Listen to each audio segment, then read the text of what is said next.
우리가 계속해서 당신의 신앙은 이분하게 읽지 않았다라는 설교 시리즈를 이어가고 있고요. 여러분 이번 시리즈의 목표를 잘 기억하고 계실 거예요. 우리 신앙의 기초를 보다 탄탄하게 다져서 보다 건강하고 성숙한 신앙인으로 거듭나보자. 이런 목표를 가지고 우리가 말씀을 나누고 있습니다. 어느덧 이제 끝자락을 향해서 달려가고 있고요. 어떻게 여러분의 신앙이 조금은 이분하게 자라나신 것 같으세요? 아멘, 감사합니다. 네, 처음부터 다시 시작할 뻔했는데 감사합니다. 제가요 올 한 해를 이렇게 돌아보니까요, 우리가 총 올 한 해 6편의 설교 시리즈를 나눴더라고요. 물론 이제 그때마다 주님께서 부어주시는 은혜가 너무너무 풍성했는데, 특별히 저는 개인적으로 이번 시리즈를 통해 부어주신 은혜가 굉장히 크게 와닿았습니다. 왜냐하면 이번 시리즈는요, 정말 그 설교를 제가 준비하는 내내 이 한 글자 한 글자를 주님이 직접 써내려 가시는 듯한 그런 감동을 제가 받았기 때문에 그렇습니다. 그러니까 애초에 제가 처음 계획했던 내용과는 좀 많이 달라졌어요. 하나님께서 이번 시리즈를 준비하는 가운데 제 가슴에 우리 교회의 그 내년도 목회 계획을 친히 세워주셨고요. 그것을 여러분과 함께 계속해서 나누게 하셨습니다. 하나님께서는 저와 여러분, 또 우리 교회를 향하신 내년도 비전을 이번 시리즈를 통해서 너무 분명하게 밝히 보여주셨다는 거죠. 여러분, 우리 교회 내년도 목표 이제는 좀 기억하셨으면 좋겠는데, 기억하세요? 그래요. 맞아요. 약간 인민군 느낌이 나긴 하지만, 능동적인 신앙생활. 이게 강렬해서 딴 거로 안 바꿨어요. 능동적인 신앙생활. 근데 제가 사실 처음부터 이렇게 계획하진 않았거든요. 저는 사실, 우리 예배팀은 아실 거예요. 내년도 우리 교회의 목표는 하나님께서 주인 되시는 삶이다 라고 제가 이제 얘기했던 적이 있거든요. 어떻게 하면 우리가 하나님께서 주인 되시는 삶, 곧 하나님께서 이끌어 가시는 삶을 매 순간 경험하며 살아갈 수 있을까? 이 고민을 제가 이제 지난 여름부터 계속 이렇게 하고 있었습니다. 근데 이번 시리즈를 준비하면서요, 하나님께서 그 방법을 너무 명쾌하게, 너무 명확하게 제시해 주는 거예요. 바로 능동적인 신앙생활을 통해서 말입니다. 제가 결론적으로 말씀을 드리자면, 하나님께서 주인 되시는 삶, 곧 하나님께서 이끄시는 우리의 삶은 우리의 일상 속에서 우리가 능동적으로 신앙생활하는 삶입니다. 한 주간 세상 속에서 전혀 크리스천답지 않게 살아가다가 주일에만 와서 예배드리는 썬데이 크리스천이 아니라 주일에도 평일에도 언제나 크리스천답게 살아가는 데일리 크리스천이 되는 것, 이것이 우리의 내년도 신앙생활의 목표입니다. 또한 그저 교회 안에서만 열심히 신앙생활하는 인처치 크리스천을 우리가 좀 넘어서서 우리의 가정, 우리의 일터, 또 우리의 각자의 삶의 자리에서 크리스천의 선한 영향력을 끼치며 살아가는 그런 아웃처치 크리스천으로 살아가는 것, 이것이 우리의 내년도 신앙생활의 비전입니다. 그래서 내년도 신앙생활의 핵심 키워드는 딱 3개예요. 능동적인 말씀생활, 능동적인 기도생활, 능동적인 선교생활. 좀 바꿔서 말하자면 매일 성경, 매일 기도, 매일 선교. 이 매일 함께 있는 전교인 성경 일독을 통해서 보다 좀 능동적인 말씀 생활에 우리가 도전해 보려고 합니다. 매일 함께 153 기도 캠페인을 진행해 가면서 보다 능동적인 기도 생활에 도전해 보려고 합니다. 그리고 마지막으로 오늘 함께 나눌 이 매일 선교. 매일 함께 우리가 일상 선교사의 삶을 살아가면서 보다 능동적인 선교 생활에 도전해 보려고 합니다. 하나님께서요, 우리의 이러한 능동적인 신앙생활을 준비시키시기 위해서 이번 설교 시리즈를 예비하신 것 같아요. 이번 시리즈를 통해서 우리의 신앙을 이분하게 익혀주셨고요. 이제 내년부터는 우리가 그 이분한 신앙을 가지고 한층 성숙한 그런 신앙생활을 하시기를 원하시는 것 같습니다.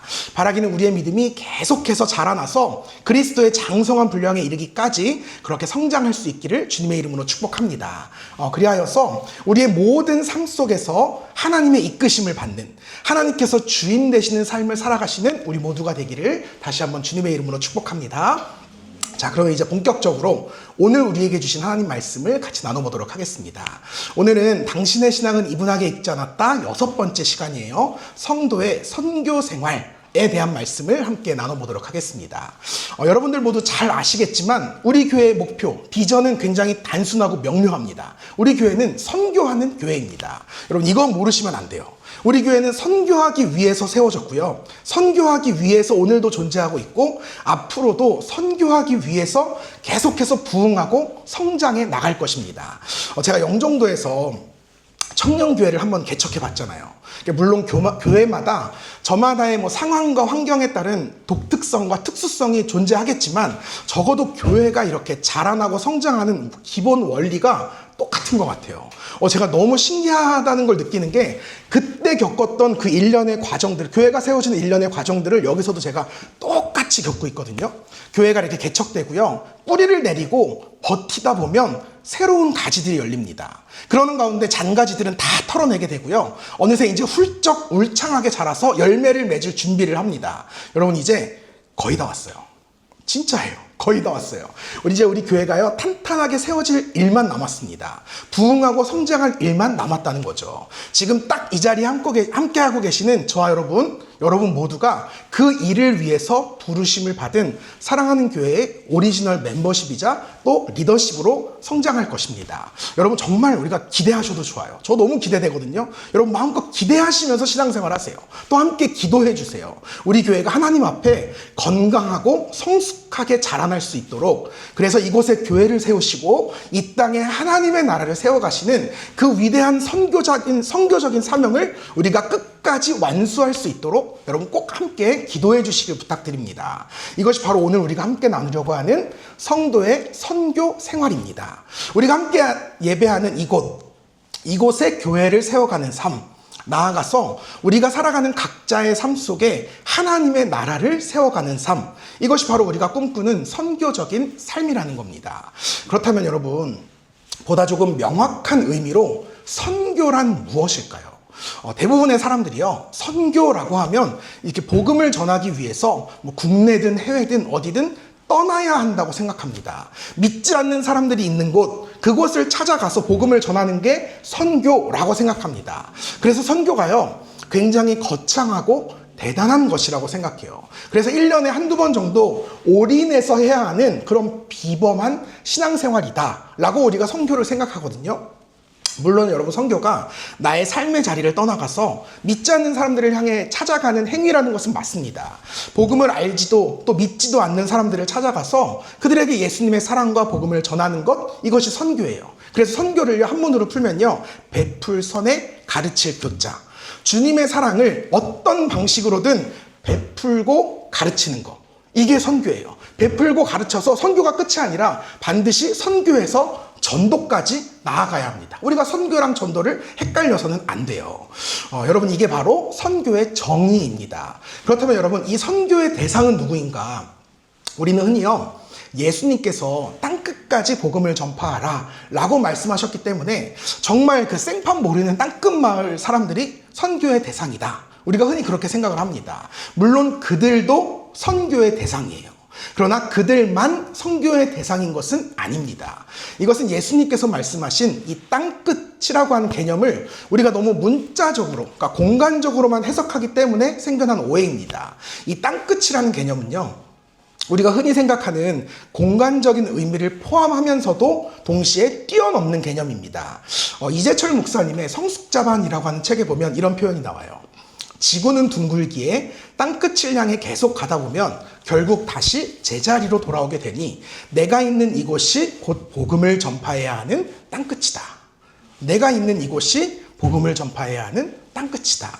여러분, 이렇게 보자면요, 우리가 지금 있는 이곳이 어디든 상관없이 나의 땅끝이 이곳이라는 거예요. 바로 나의 삶의 자리에서 복음을 전하는 것, 이것이 진정한 의미의 땅끝에서 우리가 선포해야 하는, 행해야 하는 선교라는 거죠. 지금 나와 함께하는 사람들, 나와 더불어 살아가고 있지만 아직도 복음을 알지 못하고 믿지 못하는 우리들이 베풀고 가르쳐야 할 선교의 대상이라는 겁니다.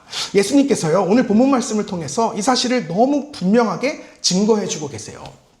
오늘 우리가 함께 읽은 말씀은요, 흔히 산상수훈이라고 알려진 예수님의 설교 말씀입니다. 여기에서 예수님이요, 자신을 따르는 제자들을 향해서 하나님의 자녀들이 이 땅에서 받는 진짜 복은 무엇인지, 또 그 복을 받은 하나님의 백성들이 이 땅에서 어떻게 살아가야 하는지, 이에 대한 말씀을 전해주고 있거든요. 그리고 그 구체적인 행동 양식 중 가장 중요한 첫 번째 가르침이 오늘 우리가 함께 읽은 본문 말씀이에요. 우리 13절 14절 말씀만 다시 한번 같이 읽어볼게요. 읽겠습니다. 시작. 너희는 세상의 소금이니 소금이 만일 그 맛을 잃으면 무엇으로 짜게 하리요. 후에는 아무 쓸데 없어 너희는 세상의 빛이라 산 위에 있는 은혜가 숨겨지지 못할 것이요. 아멘. 이게 제가 진짜 좋아하는 표현인데요. 너희는 세상의 소금과 빛이라는 거예요. 제가 이 세상의 빛이라는 표현을 너무 좋아해서 우리 교회 이름을 원래는 라이트 처치라고 짓고 싶었어요. 근데 이게 하나님의 강권하심이 없었으면은 이 라이트 처치가 됐을 텐데 하나님이 너무 강렬하게 사랑하는 교회라고 말씀을 주셔서 우리 교회가 이제 사랑하는 교회가 됐는데요. 이 소금과 빛, 이것이 이 땅을 살아갈 하나님의 자녀로서의 가장 중요한 정체성이라는 겁니다. 여러분, 소금이 하는 일이 뭘까요? 자신을 녹여서 음식의 맛을 내고 또 음식이 썩는 것을 방지하는 일을 합니다. 또 여러분, 빛이 하는 일이 뭐죠? 자신을 태워서 어둠을 몰아내고 빛을 밝히는 일을 합니다. 즉, 이 땅에 소금과 빛이 되라 라고 하는 말씀은 결국 자신을 희생하고 헌신해서 누군가를 살려내고 누군가를 세워주고 또 누군가에게 유익을 주는 사람이 되어라 라고 하는 명령이라는 겁니다. 바로 이것이 이 땅을 살아가는 크리스천의 삶이고 정체성이라는 거예요. 여러분, 성도가 이렇게 살면 어떤 일이 이 세상에 일어나게 되느냐? 16절 말씀 제가 읽어드릴게요. 이같이 너희 빛이 사람 앞에 비치게 하여 그들로 너희 착한 행실을 보고 하늘에 계신 너희 아버지께 영광을 돌리게 하라. 아멘. 빛과 소금된 우리의 삶을 통해서 우리 주변의 이웃들이요, 하나님께 영광을 올리게 된다는 거예요. 이 말은 쉽게 말해서 우리 이웃들이요, 하나님께서 정말 살아계시는구나, 이런 고백을 하게 된다는 겁니다. 우와, 저 인간이 예수 믿고 저렇게 변했다고? 우와, 저 가정이 예수 믿고 저렇게 변했다고? 진짜 하나님이 계시긴 계시는구나. 진짜 하나님이 살아계시긴 하구나. 이런 말이 터져 나오는 것, 이게 바로 예수님께서 말씀하신 삶의 변화라는 거예요. 근데 여기서 여러분, 중요한 것은 그 이웃이 누구라고요? 그 땅끝이 어디라고요? 내가 살아가는 나의 삶의 자리, 그곳에서 나와 함께하는 사람들, 그들이 내가 착한 행실을 베풀어야 할 나의 이웃이고 주의 사랑을 베풀고 가르쳐야 할 나의 선교 대상자라는 거예요. 굳이 멀리 있는 사람들, 모르는 사람들에게만 내가 빛과 소금이 되는 그런 인생을 사는 게 아니라 늘 나와 함께 살아가는 나의 사람들에게 소금과 빛이 되어야 한다는 것입니다. 이것이 오늘 말씀이 증거하고 있는 의미의 선교예요. 여러분, 다시 말씀드리지만 우리는 선교를 하려면 늘 어딘가를 가야 된다고 생각합니다. 시간을 많이 내야 된다고 생각해요. 또 많은 것을 준비해야 된다고 생각합니다. 그래서 선교는 언제나 우리에게 버거운 일이고요, 내가 아닌 열심히 있는 누군가의 몫이라고 생각합니다. 그러나 여러분, 그렇지 않아요. 적어도 예수님을 믿고 따르는 크리스천이라면 우리는 모두 선교하는 삶을 살아가야 합니다. 선교란 예수님께서 자신의 제자들을 향해 당부하신, 아니 명령하신 최후의 지상명령이기 때문에 그렇습니다. 지상명령이 이 땅지자의 그 윗상자예요. 이 땅에서 가장 고상한 명령이다라는 뜻입니다. 그래서 말씀에 예수님께서 이렇게 말씀하세요. 예수께서 나와 말씀하여 이르시되 하늘과 땅의 모든 권세를 내게 주셨으니 그러므로 너희는 가서 모든 민족을 제자로 삼아 아버지와 아들과 성령의 이름으로 세례를 베풀고 내가 너희에게 분부한 모든 것을 가르쳐 지키게 하라. 볼지어다 내가 세상 끝날까지 너희와 항상 함께 있으리라 하시니라. 아멘. 예수님을 나의 구주로 고백하고요, 나의 왕으로 고백하는 모든 성도라면 반드시 이러한 주님의 그 명령에 순종하는 인생을 살아야 합니다. 나의 삶의 자리에서 반드시 누군가를 위한 소금과 빛이 되어야 한다는 거예요. 선교는 특정한 누군가가 아니라 우리 모두를 향하신 주님의 당부이자 명령이라는 것입니다. 그러므로 사실 우리가 예수님을 구주로 영접한 우리 모두는 선교사예요. 꼭 신학교에서 훈련받고 파송받아 외국에 나가서 복음을 전해야만 선교사가 아닙니다. 우리 모두는 다 예수님의 말씀으로 훈련받아서 각자의 일상 속에 파송받은 일상 선교사입니다. 하나님께서 나를 세우신 바로 그 자리에서 착한 행실을 베풀면서 주님의 복음을 전파하며 살아가는 것이 바로 우리의 선교적인 사명이고 능동적인 선교 생활이라는 것입니다. 여러분, 우리가 열왕기하 5장에 보면요, 나아만 장군에 대한 이야기가 나오거든요. 나아만 장군은 아람이라고 하는 나라의 대장군이었고요, 안타깝게도 나병 환자였습니다. 이 나병은 지금은 우리가 치료법이 개발되어 있지만 그 당시만 해도 아직 치료법이 개발되지 못했던 전염병이자 불치병이었어요. 근데 이때 나아만 장군의 그 아내에 시중을 드는 한 어린 소녀가 있었거든요. 그 이스라엘 소녀가 자신의 여주인에게 이런 이야기를 해요. 이스라엘에 엘리사라는 한 선지자가 삽니다. 근데 그분이라면, 그 사람이라면 우리 장군님의 나병을 능히 고치실 수 있으십니다. 이렇게 이야기합니다. 이제 이 아내가 나아만 장군에게 이 이야기를 전해요. 그러자 이 아내에게서 이 말을 전해드린 나아만 장군이요, 그 즉시 엘리사를 찾아갑니다. 그리고 엘리사의 명대로 요단강에 몸을 씻고 나병으로부터 완전히 치료를 받게 됩니다. 여러분, 이것이 바로 성경에 나오는 나아만 장군의 이야기입니다. 우리가 이 이야기를요, 대부분 엘리사의 기적이다라고 표현하거든요. 근데 저는 아무리 말씀을 묵상해도 이게 엘리사의 기적이 아닌 거예요. 이 이야기는요, 도리어 어느 한 이름 모를 소녀의 기적입니다. 나아가 이 이야기는요, 단순히 성경에 나오는 기적 이야기를 뛰어넘은 위대한 선교 이야기예요.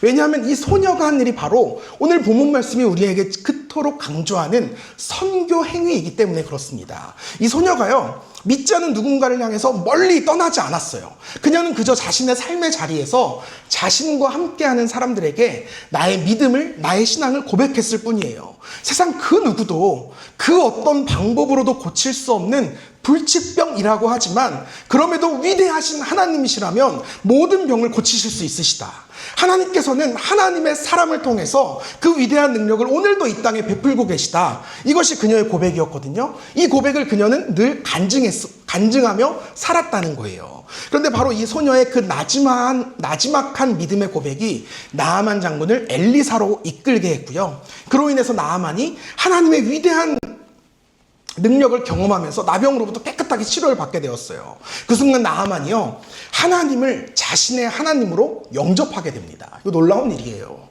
나아가서 아람으로 돌아온 나아만 장군이요, 자신의 백성들을 향해서 뭐라고 고백하는지 아세요? 성경에 이렇게 나와요. 나의 몸을 낫게 하신 여호와 하나님이시여 영광을 받으소서. 이제 내가 오직 여호와 하나님만 섬기겠습니다.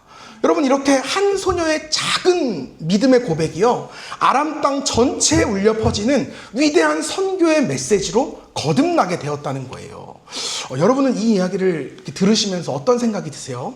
여전히 선교는 특별한 누군가가 특별한 시간과 특별한 헌신을 들여서 특별한 장소에 가서 특별한 누군가에게 행하는 것이라는 생각이 드십니까? 아니요, 여러분, 그렇지 않아요. 선교란 바로 이 나아만 장군의 한 이름 모를 여종이 행했던 것처럼 자신의 삶의 자리에서 자신의 믿음을 고백하며 살아가는 거예요. 자신의 신앙을 간증하며 살아가는 겁니다. 이게 선교라는 겁니다. 여러분, 이 일들이요, 우리가 소녀의 기적이라고 하지만 사실 엄밀히 따지면 다 하나님의 영역이에요. 나아만을 낫게 한 것이요, 절대 엘리사도 아니고 소녀도 아니에요. 하나님의 능력입니다. 하지만 이 일들이 이루어지기 위해서 하나님께서 택하신 방법이 무엇이냐? 이 한 소녀의 작은 간증과 순종이었다는 거예요.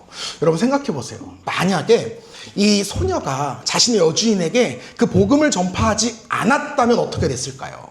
과연 하나님께서 이 나아만 장군의 병을 치료하시는 놀라운 역사가 그 순간 그때 딱 이루어질 수 있었을까요? 나아가 그러한 일이 일어나지 않았더라면 아람이라고 하는 그 나라에 하나님의 이름이 선포되고 그분의 이름이 영광받고 높여지는 위대한 일들이 과연 펼쳐질 수 있었을까요? 아마도 불가능했을 것입니다. 어쩌면 하나님께서는 나아만 장군이 아니라 다른 방법을 통해 아람 땅에 구원을 베푸셨을 거예요. 이처럼 여러분, 우리가요, 우리에게 주어진 선교적인 사명을 감당하지 않잖아요? 그러면 우리에게서 우리를 통해 이루고자 하셨던 하나님의 선하신 계획과 섭리가 끊어집니다. 끊어져요. 물론 이것은 절대 하나님의 실패가 아니에요. 다만 하나님께서 나를 통해 이루고자 하셨던 그 놀라운 구원의 역사와 기적이요, 더 이상 나를 통해서는 이 땅에 나타나지 않게 된다는 거예요. 요한계시록의 표현처럼 촛대가 옮겨지는 겁니다. 다른 사람을 통해서 역사하신다는 거예요. 제가 여러분께 올 한 해 가장 많이 들었던 믿음의 고백인 것 같아요. 하나님께서는 언제나 가장 좋은 때, 가장 좋은 방법으로 일하십니다. 근데 정말 놀라운 사실이 뭔지 아세요? 제가 이 말씀을 준비하면서 깜짝 놀랐던 사실은 하나님께서, 적어도 하나님께서 나의 삶의 자리, 나의 바운더리 안에서 택하신 가장 좋은 때의 가장 좋은 방법은 저와 여러분이라는 거예요. 저와 여러분이라는 거예요. 하나님의 선택이 저와 여러분이라는 겁니다. 하나님께서는 이 나의 삶의 자리에서 하나님의 선하신 계획을 이루고자 다른 그 어떤 방법이 아니라 저와 여러분을 택하셔서 선하게 사용하고 계시다는 거예요. 여러분 진짜 이거 엄청난 감격 아니에요? 이거 너무 소름 끼치는 특권 아닙니까? 정말이지 죄인 중에 괴수였던 내가 그저 구원받은 것만도 너무나 큰 은혜잖아요. 이게 또 말로 다 할 수 없는 은혜인데 이것을 넘어서서 내가 하나님의 뜻을 이루어가는 가장 좋은 하나님의 방법이라는 거예요. 이건 정말 말도 안 되는 은혜라는 겁니다. 여러분 다른 게 기적이 아니에요. 내가 하나님께 쓰임받는 거. 죄인 중에 괴수인 내가 하나님께 쓰임받는다는 거, 이게 가장 큰 기적이라는 거예요.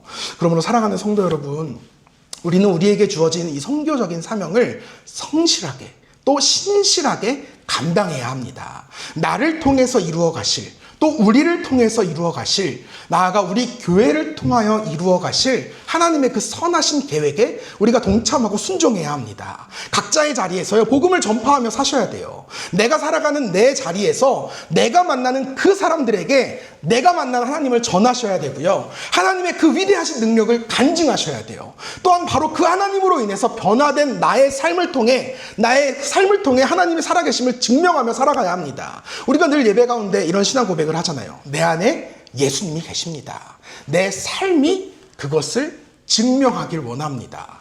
이러한 삶을 오롯이 살아내는 것, 이것이 바로 오늘 하나님께서 우리에게 도전하시는 선교적인 삶이자 사명이라는 거예요. 여러분 정말 제가 거듭 강조해요. 선교는 우리가 충분히 할 수 있는 작은 일부터 시작하는 거예요. 우리가 조금의 용기만 낸다면 충분히 감당할 수 있는 바로 그 일부터 시작하는 겁니다. 바로 그 일이 하나님께서 나에게 주신 선교적인 사명이에요. 하나님이 당장 우리에게 아프리카로 가라고 말씀하지 않으세요.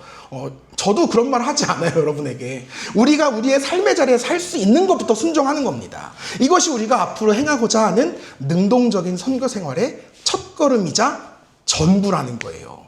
우리가 함께 할 수 있는 것부터 해보자는 겁니다. 이 시간 앞으로 우리가 함께 도전할 이 능동적인 선교 생활에 대해서 제가 좀 구체적으로 설명을 드리면서 오늘 말씀을 정리하려고 하는데요. 능동적인 선교 생활 첫 번째, 전교인이 다 함께 동참하는 선교를 행하고자 합니다. 그동안 우리가 늘 이렇게 신청을 받아서 신청자에 한해서 선교 여행을 다녀왔어요.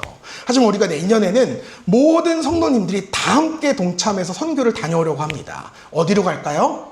아프리카로 갈까요? 어디로 갈까요? 우리의 삶의 자리로 향합니다. 그러니까 우리 교회가 세워진 이 휘레 지역으로 우리가 한 걸음 더 나아갈 거예요. 저희가 지난달에 빌러보드 페스티벌을 진행했잖아요. 그러면 제가 이제 그 위례행정 복지센터의 복지과 직원분과 이야기를 나누는데요. 이 위례 지역에 그렇게 힘겨운 이웃들이 이렇게 많은지 몰랐어요. 저는 진짜 몰랐거든요. 우리 부자 동네잖아요. 이 부자 동네에 이렇게 힘들고 어려운 사람들이 많이 사는지 저는 그때 처음 알았어요. 우리가 내년에는요, 그분들을 위한 선교에 도전해 보려고 합니다. 특별히 우리가 모두가 이렇게 함께 모여서 드리는 주일 예배 때 우리가 특별하게 시간을 내자 하면 벌써 특별한 선교가 되니까 우리가 늘 시간을 내는 이 주일 예배에 그들을 섬기는 일을 한번 도전해 보자는 거예요. 저는 이것을 선교 예배 혹은 선교는 예배 이렇게 이름을 지었거든요. 우리의 예배 자체가 그들을 위한 선교가 되었으면 하는 마음을 담았습니다. 제가 이 선교는 예배에 대한 인사이트를 어디서 얻었느냐, 제가 이제 성경을 통독하다가요, 제 눈길이 한참 머물렀던 구절이 있어요. 미가서 6장에 보면 이런 말씀이 나오거든요. 내가 무엇을 가지고 여호와 앞에 나아가며 높으신 하나님께 경배할까? 내가 번제물로 1년 된 송아지를 가지고 그 앞에 나아갈까? 여호와께서 천천의 순양이나 만만의 강물 같은 기름을 기뻐하실까? 내 허물을 위하여 내 맏아들을 내 영혼의 죄로 말미암아 내 몸의 열매를 드릴까? 사람아, 주께서 선한 것이 무엇임을 내게 보이셨나니 여호와께서 내게 구하시는 것은 오직 정의를 행하며 인자를 사랑하며 겸손하게 내 하나님과 함께 행하는 것이 아니냐. 아멘. 단순히 우리끼리 이렇게 모여서 즐겁게 예배드리는 거 너무 감사하고 귀한 일이죠. 이렇게 뜨겁게 기도하는 것만 예배가 아니라는 거예요. 하나님께서 우리에게 도전하시는 예배의 모습은요, 이 땅에서 우리가 정의를 행하는 것이고요, 우리의 이웃들을 사랑하는 일이고, 겸손하게 우리 하나님과 우리의 일상 속에서 동행하는 삶, 이것이 하나님께서 정의하신 예배의 모습이라는 겁니다. 바로 이 말씀을 예수님께서 오늘 우리에게 이렇게 바꿔서 말씀하신 거예요. 이 같이 너희 빛이 사람 앞에 비치게 하여 그들로 너희 착한 행실을 보고 하늘에 계신 너희 아버지께 영광을 돌리게 하라. 아멘.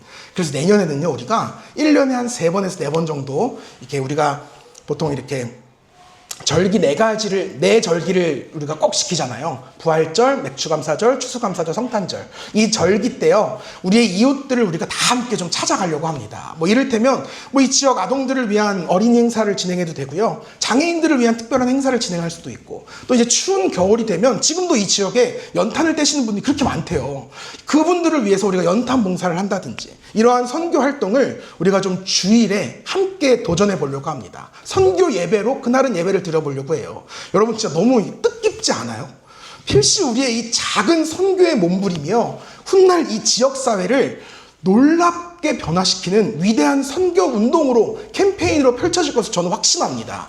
여러분 지금 우리 교회가 작지만 우리 교회가 점점 더 커지잖아요. 부흥하잖아요. 여러분 우리가 성장해서 100명이 되고 1000명이 되고 10,000명이 되잖아요. 이 위례요 확실히 뒤집어집니다. 여러분 한번 생각해 보세요. 10,000명이요 동시에 주일에 나가서 이 지역을 한 번에 섬기는 거예요. 이 위례가 하나님 나라 되는 거 시간 문제입니다. 우리 하나님께서 우리에게 그 사명을 주셨어요. 우리가 그 일을 시작합시다. 아멘? 오케이? 아멘. 두 번째로요, 전교인 선교헌금에 우리가 좀 동참하려고 합니다. 예수님께서요, 너무 의미심장한 말씀을 하셨어요. 나의 마음이 있는 곳에 나의 재물이 있다 라고 말씀하셨거든요. 반대죠. 나의 재물이 있는 곳에 나의 마음이 있다. 큰일 날 뻔했네. 나의 재물이 있는 곳에 나의 마음이 있어요. 곧 나의 지갑이 열리는 곳에 내 삶의 가치가 드러난다는 거예요. 여러분 우리가 이제껏 가장 많은 이 재정을, 우리 교회 가장 많은 재정을 선교 헌금으로 사용했어요. 우리가 이따 당회 때도 나누겠지만 우리 재정의 가장 많은 부분이 선교로 들어갔거든요. 물론 앞으로도 그렇게 할 거예요. 근데 이제는요 조금 바꾸려고 해요. 뭘 바꿀 거냐면 특정한 누군가의 헌신과 섬김이 아니라 우리 모두의 마음이 함께 담기는 선교 헌금을 진행하려고 합니다. 제가 이제 내년도 여러분의 크루를 새롭게 배치하면서 크루 이름을요 이렇게 좀 바꿨어요. 그동안 우리가 그냥 사람 이름 썼잖아요. 배은진 크루, 김윤정 크루, 김지석 크루 이런 식으로 사람 이름을 썼었는데 이제는 바꿨어요. 우간다 크루, 탄자니아 크루, 키르기스스탄 크루. 발음이 좀 어렵죠? 키르기스스탄 크루. 이곳들이요 우리 교회가 섬기고 있는 선교지들이거든요. 물론 여기에 캄보디아 있고 여러 가지 있지만 대표적으로 3개만 선정했습니다. 우리가 이 선교지들마다 매달 10만 원씩의 선교헌금을 계속해서 보내고 있어요. 근데 이제까지는요 그 모든 선교헌금을 다 교회에서 이렇게 보냈습니다. 근데 이제는 우리가 반반 합시다. 반반. 교회에서 반, 크루에서 반반, 오케이? 그러니까 교회에서 5만 원, 크루에서 5만 원 이렇게 선교헌금을 꾸려서 한번 도전해 보자는 거예요. 예를 들어서 내가 우간다 크루에 속해 있다. 그러면 한 달에 한 번씩 우간다를 위한 선교헌금 5만 원을 크루에서 모아주세요. 물론 각자가 이제 조금씩 부담스럽지 않은 선에서 조금씩 모아서 헌금해 주시면 돼요. 이제 다음 주에 우리가 첫 크루 모임을 하게 될 텐데 서로 편안한 마음으로 나누셔야 돼요. 단 진지하게, 정직하게 나누셔야 됩니다. 우리 크루는 한 달에 커피 한 잔 덜 마시고 선교헌금 하겠습니다. 우리 크루는 한 달에 햄버거 하나 덜 사 먹고 선교헌금 하겠습니다. 이게 각자의 역량에 맞춰서요 5,000원도 좋고 10,000원도 좋아요. 내가 기쁨으로 동참할 수 있는 수준으로만 하세요. 이것 때문에 나 진짜 시험 들어서 이런 거 원치 않아요. 하나님도 원치 않아요. 내가 감당할 수 있는 수준으로만 여러분 결단하세요. 그렇게 우리가 우리의 마음을 함께 담아서 이 선교에 동참해보자는 거죠. 제가 진짜 예언 하나 할까요? 제가 이런 말 잘 안 하는데 만약 여러분들이 정말 여러분의 마음을 열고 지갑을 열어서 그 나라와 선교사님들을 위해 기도하고 헌금하고 섬기잖아요. 반드시 여러분들이 먼저 그 나라에 우리 선교 갑시다 라고 저에게 요청할 것 같아요. 여러분들의 헌금이 그곳에 향하는 그 순간부터 여러분의 마음이 그곳에 함께 떠나가는 것이기 때문에 그렇습니다. 그러면 그 나라를 위한 또 그곳의 선교사님을 위한 기도와 사랑이요 절로 나올 수밖에 없어요. 여러분 선교지를 위해서 기도 잘 안 하시죠? 저만 하죠? 왜냐면 저는 선교헌금 하니까요. 여러분도 마찬가지예요. 물론 여러분들의 선교헌금으로 우리가 선교를 하는 거지만 여러분의 선교헌금이 그곳으로 향하잖아요. 기도가 안 나올 수가 없어요. 그게 하나님께서 우리에게 부어주시는 선교적인 사명입니다. 사랑하는 성도 여러분 모두 감사함으로 동참해 주세요. 여러분, 제가 이렇게 웃으면서 이야기하지만 저 이거 진짜 쉬운 결정 아니었어요. 제가 진짜 거의 1년 넘게 고민했던 거거든요. 오해의 소지가 있을 수도 있잖아요. 이 교회는 뭐 맨날 모임만 하면 돈 내라 그래, 이런 말이 나올 수도 있고요. 저 역시도 이렇게 수많은 악플 세례를 받을 수 있잖아요. 하지만 저는요, 여러분들의 성숙한 인격을 믿고 이런 결정을 내렸습니다. 적어도 여러분들과는 이 도전을 함께 할 수 있겠다라는 확신이 이제는 저에게 들기 때문에 이 거룩한 사명을 함께 도전해보고 싶은 거예요. 저는 무엇보다, 그리고 이것이요, 우리 교회가 아주 건강하게 세워지는, 특별히 우리 교회가 선교적인 교회로 우뚝 세워지기 위해서 반드시 필요한 과정이라고 확신합니다. 여러분, 저를 신뢰하시고요. 아니, 저와 함께 하시면서 저에게 늘 말씀하시는 하나님, 우리 교회를 친히 인도하시고 이끌어 가시는 바로 그 하나님을 신뢰하세요. 신뢰하시고 이 거룩한 선교적인 사명에 함께 동참해 주시기를 간곡하게 부탁드리겠습니다. 마지막으로 세 번째, 내년도에요, 제 목표는 여러분들 모두를 다 선교사로 파송하는 거예요. 어디로? 여러분의 삶의 자리로. 여러분의 착한 행실을 통해서 여러분의 이웃들이 하나님께 영광 올려드리는 그 기적의 현장을 이루어가는 일상 선교사로 여러분 한 사람 한 사람을 다 파송하고자 합니다. 여러분, 교회에서요, 한 명의, 또 한 가정의 선교사를 파송하는데 대단히 큰 책임감이 따르거든요. 먼저는 우리 교회의 이름으로 교회를 대표하는 선교사를 파송하는 거고요. 나아가 그 선교사가 마음껏 선교할 수 있도록 적어도 먹고 사는 문제는 하지 않도록 생계를 책임져 줘야 돼요. 제가 여러분들께 하고 싶은 도전이 바로 이겁니다. 여러분 한 사람 한 사람은 우리 교회를 대표하는 선교사예요. 그 품위를 유지하실 수 있도록 품위 유지비로 교회가 여러분의 든든한 후원자가 되어줄 거예요. 아까 우리가 이제껏 교회 차원에서 해오던 이 선교헌금을 반으로 줄이고 이제 여러분의 크루를 통해서 함께 선교헌금을 이제 모으자라고 도전했잖아요. 그러면 그 줄인 선교헌금으로 뭐 할까요? 맛있는 거 먹고 놀까요? 그렇지 않아요.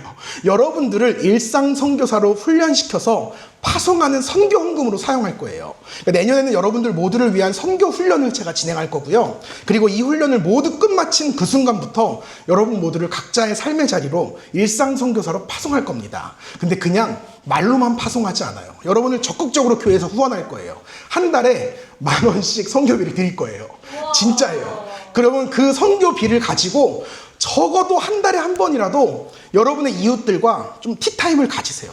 식사라도 좀 대접하세요. 그렇게 함께 대화하면서 자연스럽게 예수님의 사랑을 베풀고 가르치실 수 있으면 좋겠어요. 또 그 선교비로요, 작은 선물이라도 좀 사셔서 여러분의 이웃들을 위로하시고 격려하시고 축복하세요.